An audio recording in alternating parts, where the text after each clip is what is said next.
বাঁশখালী পরিবহন ভাড়া নৈরাজ্যের এবং এসআর পরিবহন সার্ভিসের কাউন্টার স্থাপনের দাবিতে জেলা প্রশাসক চট্টগ্রাম বরাবরে স্মারকলিপি প্রদান। মোহাম্মদ আমিনুল ইসলাম, চট্টগ্রাম বাঁশখালী প্রতিনিধি। বাঁশখালী পরিবহন মালিক সমিতি কর্তৃক বাঁশখালী সাধারণ মানুষকে জিম্মি করে অতিরিক্ত ভাড়া আদায় ও যাত্রী হয়রানি বন্ধের কার্যকরী ব্যবস্থা গ্রহণ এবং বাঁশখালীতে যাত্রী সেবা দিতে প্রস্তুত এসআর পরিবহন সার্ভিস সহ আরও অন্যান্য উন্নত বাস সার্ভিস এর বাঁশখালীর প্রধান ও গুরুত্বপূর্ণ স্টপেজ এ কাউন্টার স্থাপন এর মাধ্যমে বাঁশখালীকে উন্নত পরিবহন সেবা ও সরকারি নির্ধারিত মূল্য ভাড়া আদায়ের সুষ্ঠু নীতিমালা প্রণয়ন ও বাস্তবায়নে মাননীয় জেলা প্রশাসক ও জেলা ম্যাজিস্ট্রেট চট্টগ্রাম এর অনুকূলে 19 ডিসেম্বর 2024 ইং বৃহস্পতিবার দুপুর 1টায় এক স্মারকলিপি প্রদান করা হয়। জেলা প্রশাসক মহোদয় উপস্থিত প্রদানকারীদের স্মারকলিপি সানন্দে গ্রহণ করেন এবং ধৈর্য সহকারে উক্ত স্মারকলিপির বিষয়বস্তু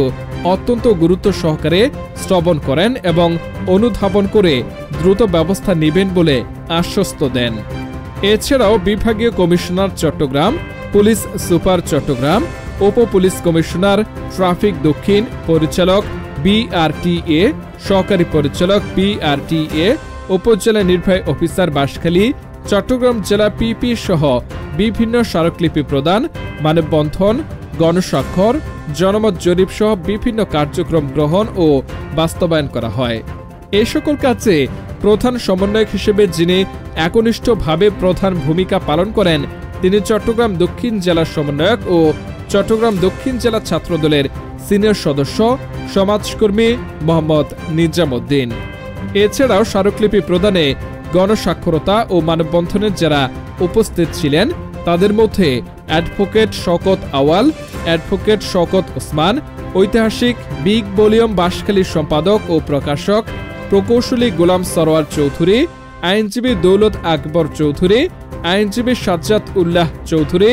আইনজীবী নুরুল মোস্তাফা,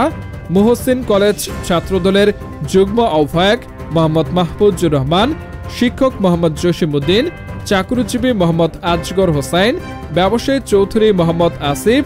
ব্যবসায়ী মোহাম্মদ নাজিম উদ্দিন, ছাত্র মোহাম্মদ ইমদাদুর রশিদ, ছাত্র মোহাম্মদ তৌহিদুল ইসলাম, ছাত্র আব্দুল আওয়াল সুমন ও চাকরিজীবী মোহাম্মদ শাহজান প্রমুখ।